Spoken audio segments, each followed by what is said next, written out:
Our soul from its mysterious chamber acts. Now he is describing the within part of it. Our soul from its mysterious chamber acts. That is within.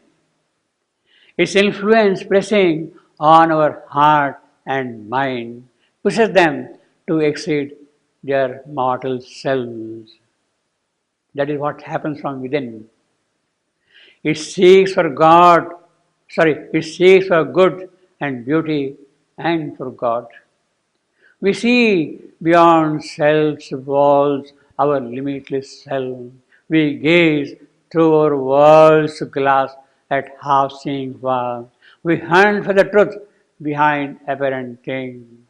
That is what is happening from within. The human aspiration, the very first paragraph of the Life Divine, freedom, immortality, Godhood, all the things. We look for that. We see it seeks for good and beauty and for God. We see beyond self's walls our limitless self. We gaze through our world's glass at half-seen form. We hunt for the truth behind apparent things. Our inner mind, he is describing now, see, first thing is from within the soul. Then the inner mind. Our inner mind dwells in a larger light. Its brightness looks at us through hidden doors. Our members luminous grow and wisdom's fame appears in the doorway of the mystic world. When she enters into her house of outward sin, then we look up and see above her sun. So that is the inner. First, the soul, then the inner mind, then a mighty life self. The third thing, you see, all from within. A mighty life self, with its inner powers, support a dwarfish modicum we call life. It can graft upon our crawl to puissant wing, so that mighty life self can really bring something of a higher kind, of a higher life. It can graft, it can change our crawl. We are crawling on the ground, but then we can take wings and fly up. So this is a very peculiar thing. Grafting on the crawl wings, you see. Grafting on the crawl wings, you see. So that is the kind of mystic poetry, you see. So he has described first, he has talked first of the soul, then of the inner mind, then of the life self. Now our body's subtle self is thrown within. So it is also there within. In its viewless palace of veridical dream, that are bright shadows of the thoughts of God. So you see, although they are bright, but finally what? They are simply the shadows of the thoughts of God in the subtle body. They have to also open out. So this is what has happened now until now. This is the evolution which has taken place, and these are the possibilities from within. Now we come to most remarkable part of the section, the futuristic and most revealing also. So what he has described so far is the prone obscure beginning. How this happened of our race, how this happened is obscure because no record is there. As the mother says, I would have liked somebody to have written down the whole thing so that she would have gone back and retraced the whole thing. Therefore it is obscure, prone, lying flat, beginnings of the race, the mental being. Here race stands for the mental being. We. In the prone, obscure beginnings of the race, the human grew in the bowed ape-like man. The most Remarkable sentence this one. The human grew into bowed ape-like man. He says here ape-like. He doesn't say ape. That's the beauty of it. The Darwinian ape became man is immediately is dismissed in one single word. Ape-like. He is ape-like, therefore you call him monkey, man. It's not that. It is another process of bodily evolution which has brought him to the stage which looks like an ape. It does not mean that he is ape. It does not mean that he is ape. The ancestry of man, the biological ancestry of man, is not in ape. It is another line of growth. The mental being had different types of forms. Earlier, there may be different kind of creatures, as we have got in the parable of the evolution. You see, Dasavatar, starting with fish, kurma, all those things. The parable, you see. So, that whole process, that whole sequence was of a different line altogether. It is not the biological creature which is evolving, it is the mental being in different form who is coming to the present state of an erect human being. The life being, the Pranamaya Purusha, is one aspect of it. Manomaya Purusha is there. It is he who is evolving his forms, and now he has come to the human form. He grew, human he grew. So it is the pressure of the mental being's presence in the process that has produced this new form.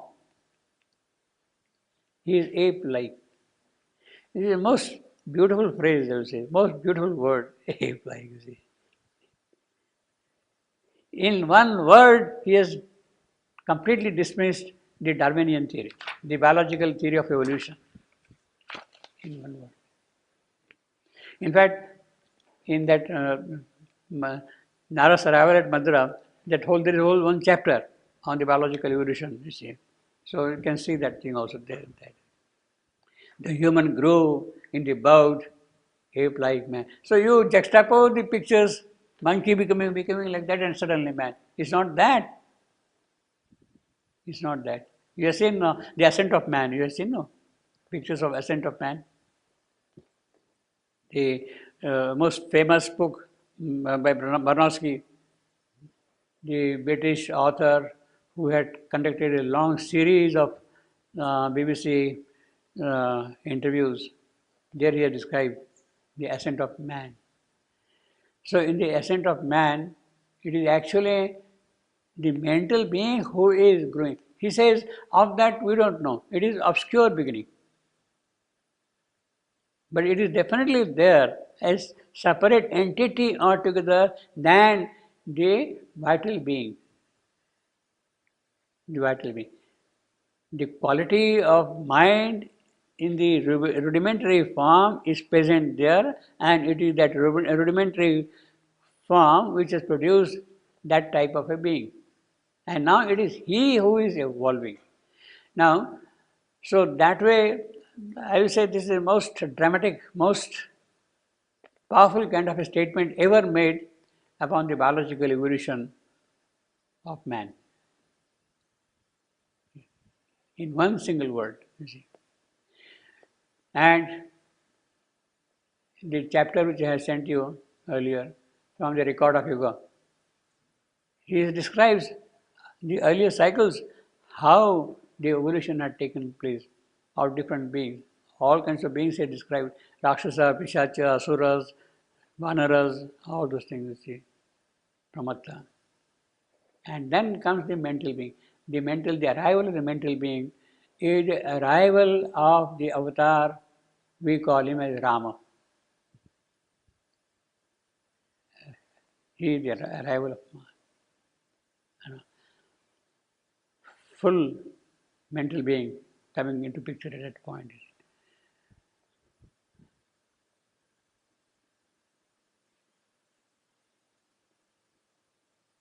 This is a very, very big commentary on the theory of biological evolution.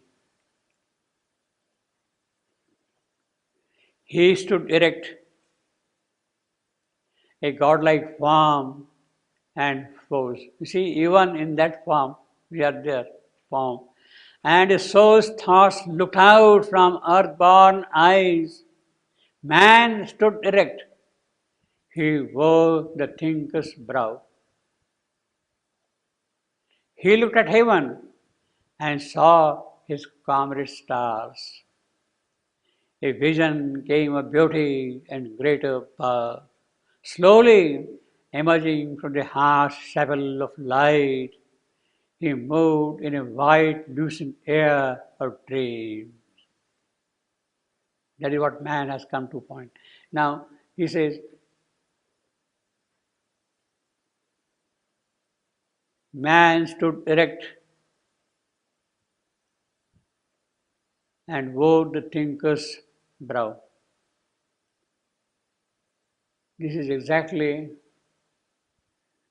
the place where Savitri too awoke among these human tribes. Savitri too awoke among these human tribes. The first canto.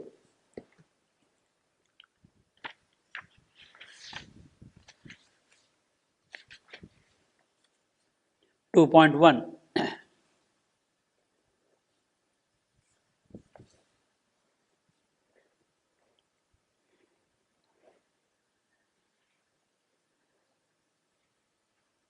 And Savitri too awoke among these tribes. You see, these early mental beings, what is described.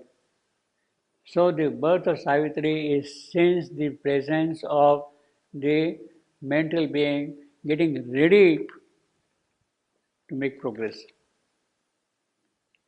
That is the point where Savitri comes here. And Savitri too awoke among this tribe that hastened to join the brilliant Samanas chant. Brilliant Samana. Samana, that's the sun god, Surya, supramental light, supramental power. His chant. So people, we are making a move in that direction, and Savitri is hastening towards that. And lured with the beauty of the apparent ways, acclaimed their portion of ephemeral joy. She has taken immortal birth for that purpose. She is lured by that in order to lead them, because there is a call from the Samana. In fact, it is a kind of an adesh, it is kind of a command to Savitri, go and do my work on the earth. And Savitri is here for that, you see. Akin to the eternity whence she came, no part, etc., etc. Although she has come here now, she is still divine always. So it is at this point we can see the birth of Savitri. He stood erect, a godlike form and force, and his soul's thoughts looked out from earth-born eyes. He looked at heaven. Yes, that is what we are doing. This man alone who can look up. Until now, he was looking down at the ground, you see. A vision came of beauty and greater birth, slowly emerging from the harsh chapel of light, and moved in a white, lucent air of dreams. So actually it is from this point onward we can say that we have the arrival of the mental being, the mental manhood, and he is looking beyond now, the spiritual manhood.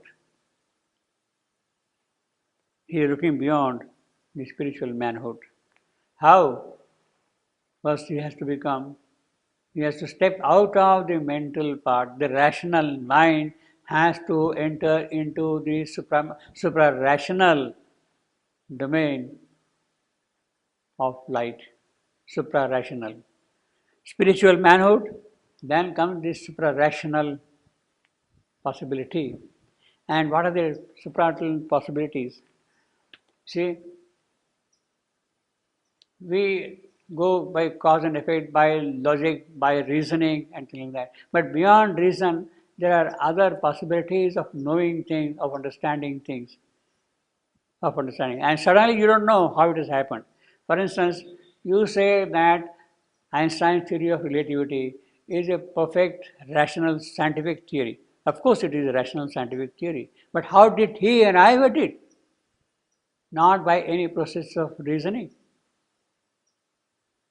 He didn't arrive at it. He gave to whatever had arrived to him a form of reason and argument and a logic which we understand. But it does not mean that he received that way. It happened suddenly, flash or whatever you want to call it. A ready instrument, and suddenly something jumped into it, and then it happened. He didn't arrive at that theory by rational argument, by reasoning. In other words, what is called in the Indian psychology, there are 4 steps. One is the discernment, dakshina. You discern something.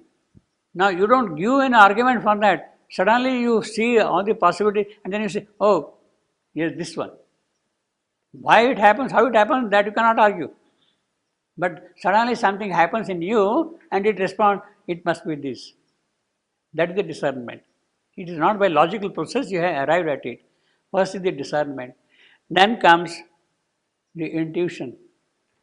You open out and something enters into you. Intuition. Beyond intuition is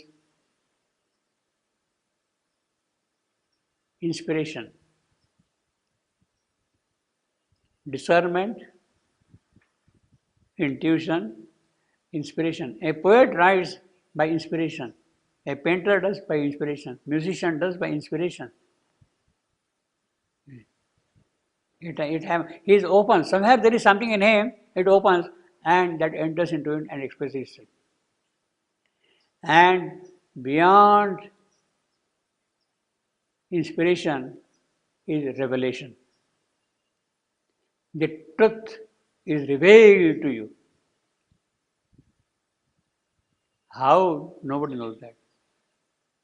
Truth is revealed to you. So these are the possibilities of the spiritual man. You can climb up step by step. First, by having certain faculties, certain quality in you, by which you can discern things. What you should do, what you should not do. See. Then of course you receive intuition, you get inspiration, you get revelation also. These are the possibilities of the spiritual man, you see.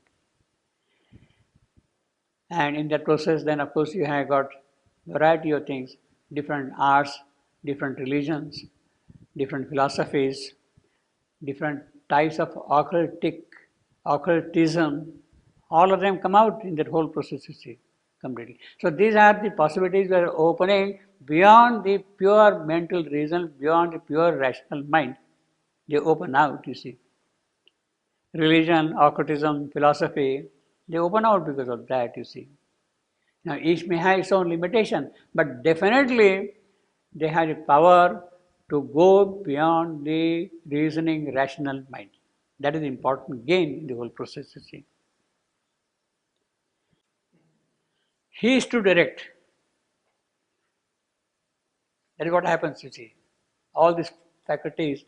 In fact, the one single word for all these things which I had described, Dakshina, then Ila, Saraswati, Mahi, these are the goddesses corresponding to these faculties. Ila, Saraswati, Mahi, Dakshina. And these are the goddesses Shivandu had met in the very early stage of his experience, of his spiritual opening. The Vedic goddesses, Ila, Saraswati, Mahi, Dakshina. The names for the same: discernment, intuition, inspiration, revelation. They are the goddesses actually of knowledge. Now, these are, in the Indian psychology, are the faculties of Satjnana. Satjnana means the comprehending consciousness. The comprehending consciousness. The object is trying to tell what it is, and you comprehend that thing. He says, yes, I am this, I am this, I am this. The object is telling. And if you are able to get that notion from the object directly, it gives you a direct knowledge of the object itself. Atom, yes, here it is. I am here like this, you see. That's what happened. That's the comprehending sadhyana. See. The object gives you the things. In the apprehending consciousness, you throw something of yours on the object and try to grasp what that is. Object giving you something and you are trying to get from the object. There are two different faculties, the apprehending and comprehending. That is what Shivananda described in great detail in the Life Divine, you see. And the supermind is that which has simultaneously both the apprehending and comprehending, you see, that faculty, you see. So it is that has to open. Slowly emerging from the heart chapel of light, he saw his being's unrealized vastnesses. So when Shivananda saw those goddesses, Ila, Saraswati, Mahi, Brahati, he saw his unrealized vastnesses because of them. And that at a very, very early stage of his sadhana, he aspired and housed the nascent demigod. So in a certain sense, this is of course autobiographical also, you see. How do you know he is Shravandu here? This was around 1910 or so. What? 1910 around. 1910, but how do you know he saw it? He has described. He saw. In the Secret of the Veda, he says, they visited me, they came to me, you see. I am not telling myself, he is telling.